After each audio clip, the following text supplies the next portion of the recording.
All right, here in 7, the first problem for the piecewise functions, we're graphing two different piecewise functions. So if you take a look at the first function, negative x plus 2, we know that's a line.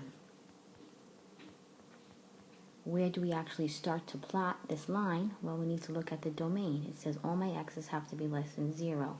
So we definitely have to use 0 as part of our answer. So when I plug in 0 for the x, I get it to be 2. So now I'm going to go ahead and plot 0, 2 on the graph. Now, before you plot it, which I already just did, which was a mistake, I need to look at the sign. What does the sign say? Less than 0 here. So we know when it's with no equal sign underneath, we know that's an open circle. So I'm going to make an open circle. Let me fix this. Fix my axis. An open circle on top of the 0, 2. Now, which direction is this line going? Is it going up, to the left, to the right? Is it going down? Well, let's go ahead and choose a number that is less than 0. Let's choose negative 1. So when I replace negative 1 in for this x, a negative of a negative is a positive. 1 plus 2 is 3. So I know my line is going, negative 1, 3 is right here, is going in this direction. So there is my line for the first example. Let me put that a little bit thicker. Okay, now the second one is f of x equals, let's do that in a different color, and it is square root of x plus 1 when x is greater than or equal to 0. Okay, again, this is a square root function. Where do I need to start for my graph? At 0, because that's what's given.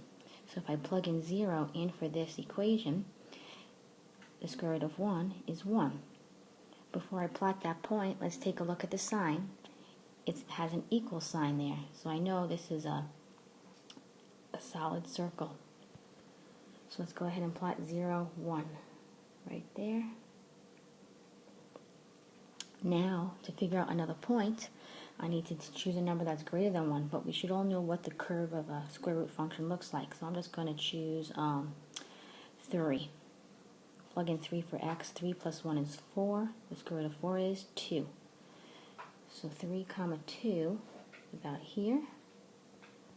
So I know my curve for my square root function is going like this. I'll make that a little bit thicker. Okay, so that's what my graph should look like. Now we need to figure out the domain and the range. So let's think about our domain. So our domain here is our possible x values. Well, you have everything over here on the left side and everything on the right side continuous, so it's all real numbers. My range is my lowest to highest y value. Okay, well, let's take a look. The lowest value here on the y-axis is right there, which is at a 1. And it's solid, so I'm going to have a bracket 1, infinity. It says, is there any intercepts? Well, there's only one intercept, and that happens to be right there, 0, 1. And there's the graph for 7a.